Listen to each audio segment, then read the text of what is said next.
Okay, like I was saying, I'm sorry. If this D1 right here, okay, we're going to have some technical difficulty. All right, I'm going to switch to my mouse pad. Okay, so if D1 right here does have to, in fact, slide across the crease, then this second slide, even though they're across the crease, they are still the first and second slides. She has to drop. So again, D2, if you're the second slide, if you're 2 away from the ball, you have a big responsibility. Eventually, I add my 3s in to the play because, like I said, 3s are always checking to the middle. And, if I'm going to switch colors just to show you what I mean. If the ball carrier rolls the crease and the slides have to happen, D1 slides to help double.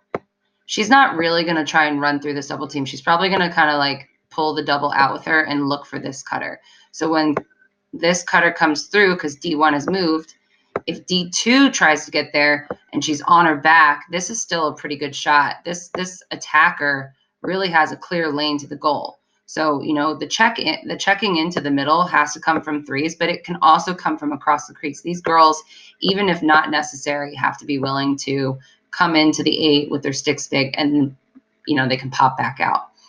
But like I said, once D2 slides the ball, if she can manage to get in front and follow this cutter all the way through, then who gets, like we said before, who gets this attacker? The 1-2 away from the ball. Well, that's where these girls come into play, and you can start adding them in whenever you feel like it's necessary. And they can't go unless something's happening. And then obviously with the crease barrier happening here, these girls that are 1s and 2s, they still have to be willing to drop in like what old school crash method, right?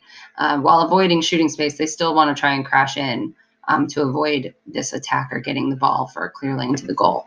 And yeah, so, for me, I feel bad that it's all scribble scrabble. For me, when I go to set things up, let me see if it'll let me do it now. Okay. When I go to set things up, I always just try and keep in mind what everyone's called, because once cuts happen and everyone starts moving around, it's your teammate's job to know if they're next to the ball, no matter where the ball is. It's your teammate's job to know whether they're 2 away from the ball, no matter where the ball is. Even if they've just followed a cutter through, as they're leaving the 8, they should know where the ball is. They should start looking around. They should start knowing, because once they know where the ball is, they know if they're next to it. They know if they're 2 away from it. They know what to start saying. And the more you practice this, the easier it gets. But I guess the biggest thing for everybody right now is really just, you've got B for ball carrier. You have 1s on either side of the ball. They are the first slides, and they're saying, 1s are saying, help, I'm your help. So they're the first line of defense. They're the first line of help. I call them like the first responders, right? So they're saying help left or right based on the way they're facing. You've got 2s. They are the second slides.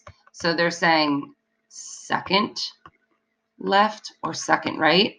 And they're big. They get, the big star. The first slides are big deals.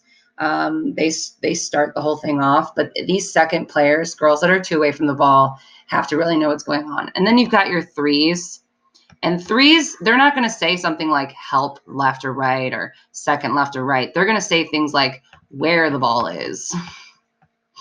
Keep writing. Come on. They're going to say where the ball is. Something else that's happening. Is there a cutter? Is the ball down? Are they suddenly covering 2? Like I've got 2, because once all the shifting happens, it's really important to communicate.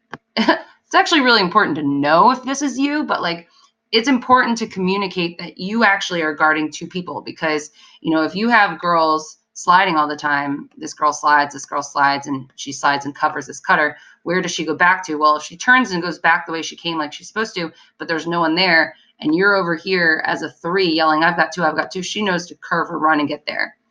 The best thing I can tell you in a 7-on-7 defense, if you don't know who to guard, the best place to stand is somewhere on the diagonals. I would prefer down near the crease, but sometimes you're in the way. But if you're this slide and you went, and you're sliding back the way you came and there's nobody open, there's no attacker there for you to pick up, just immediately get your butt on this diagonal and start looking around and start yelling, I need. Like, I need somebody. I need. I don't have a player. Let me help. I need. And this is a really great place to slide from because you can get to anybody. You can get to anyone right in the middle. You can slide back up top, and you're not in shooting space, and you're not floating around up here where you can't slide low. So, you got to be screaming, I need. But again, these threes, if all this sliding happens and they're suddenly left with 2 players to guard, they better be screaming, I've got 2, so that the girls that have all done the work know where to go. Man-to-man defense involves a lot of communication, and it's exhausting to talk a lot. So if they practice it, they'll get better and better. The next drill that I move them into, I don't even start going into 7-on-7 and around the, I don't even do 7-on-7 around the 8 and the 12. Right after this, I move them to an entirely separate drill where the third slides are so far away that they can't help as much as you'd think. Like right now, they're at a half circle, right?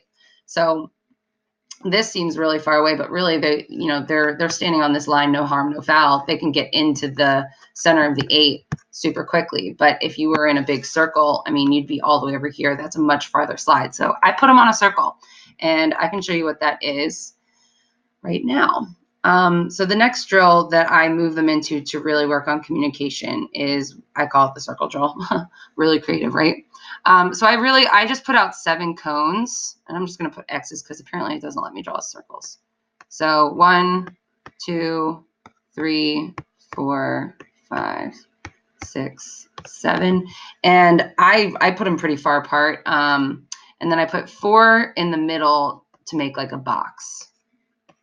So potentially the goal, and I'm just going to draw a little squiggle line here, is that all of the cones are about 7 to 8 meters away from the box, so that it's a really, really big circle.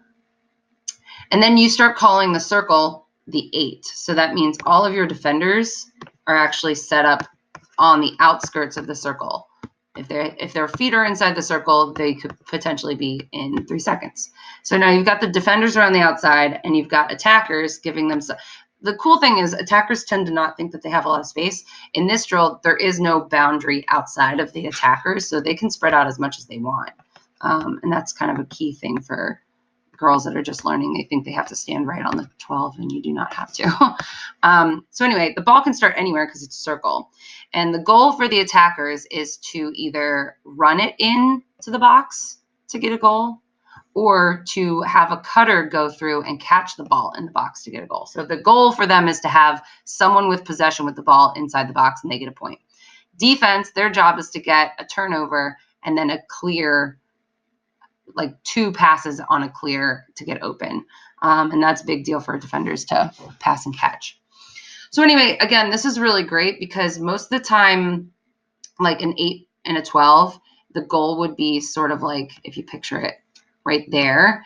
And in this case, we've eliminated slides coming from really close to the goal. Now the nearest slides are, this person, this person, and this person. They're pretty far away.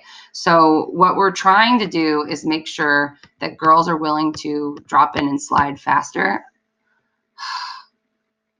I'm sorry, I'm trying to get rid of the purple lines, and I chose a really good piece of technology. Okay, so I'm going to go ahead and use, let's use red for where the ball is. You can start the ball anywhere. Let's just start the ball with this person right here. And again, you have defenders saying, I've got ball, I've got help right, I've got second right, I've got help left, I've got second left. Nope, that was supposed to be a 2. Come on.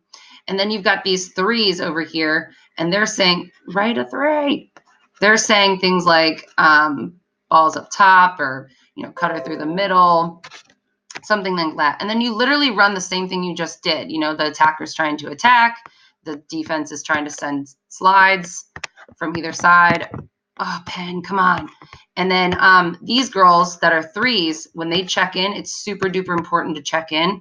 Otherwise, easy goals. So, you're running it where the slides are coming from really far away, but eventually you can move it back to the 8 and the 12 and run your offense and defense.